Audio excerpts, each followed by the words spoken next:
kapatid ko, sa mga kaibigan ko. Ito kasi, Ayan guys, bilang na tayo guys. siyang dumating. So pag sabi niya sa akin, umaamoy niya. Sabi ko, ano pa naman yan? Kasi parang first time ko siyang maamoy guys. And then sabi niya, yun bandit, nabibili lang sa TikTok ganyan. Magkano? Nasa 269 pesos daw ganyan. Pero pag check ko, parang nasa 169 pesos na ata ngayon to. So guys, mag-check out kayo. This is super bango. Amoy Guys, expensive. gamit ko guys. Amoy pera, amoy mayaman, ganon. So this is Grease and Glow Vanilla Velvet Body Mist. Ganyan yung itsura niya. And kahit na sobrang dami mo pa kasi and sa totoo lang, nung nabili ko to, hinahanap ko talaga kasi nababasa ko ng mga ganyan. Sabi ko, ano kayo yung pinagkumpara ng saan ako? Or saan siya inspired? Kasi usually ganun, di ba? Tapos nabasa ko, this is Black Opium. Nasa 11,000 ang bili ko dito. So nauna kong bilhin to, bago yung bilhin ang mamahalin. Pero sa totoo lang, parang mas talagang kawawa yung istasyon na yan. Tinis ko lang, nagtiis lang tayo ng ilang panahon, akala ko maayos nila. You mean to say, mas mabuti pa yung SMNI dati kasi walang corruption doon. Diba?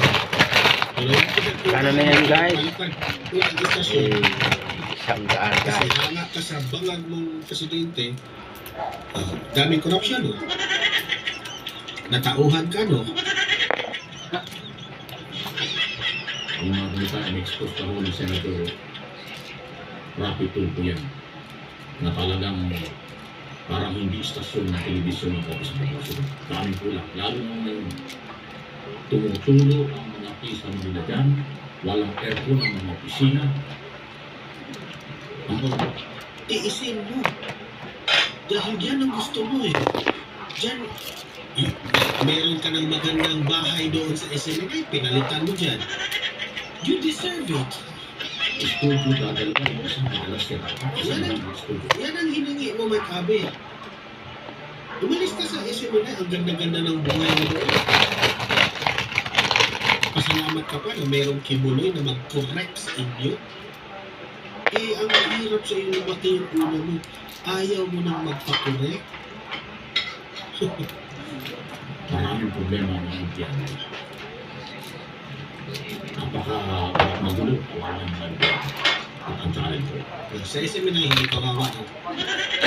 Kasi hindi corrupt si Kibuloy. Guys, Yun ang sasabi ko sa iyo. Tatlong palapag ko yung building.